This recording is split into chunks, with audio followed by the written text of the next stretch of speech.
Sign. Unaona hii sign? Yes, ndio right. Yaro.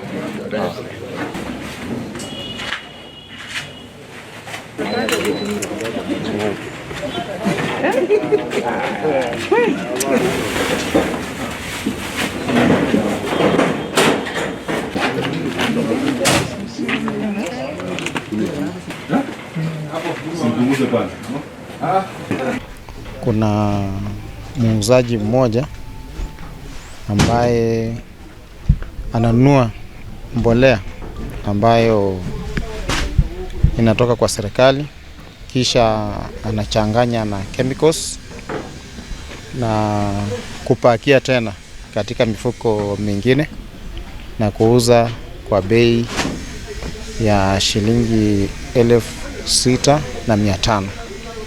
Wakati tulipopata huo ujumbe, tukafanya hima ili kuweza kujua ni wapi, na tuliweza kupata mifugo ambayo alikuwa amepakia, na kuna mbolea nyingine ambayo hakuwa amebadilisha. Kufikia sasa tumepata mifugo zaidi ya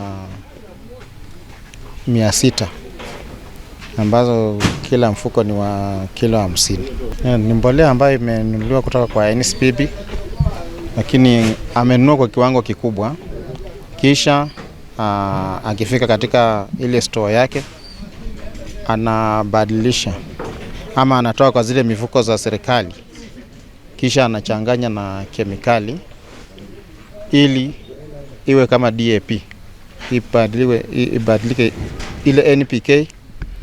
Akichanganya na chemicals inakuwa nyeusi.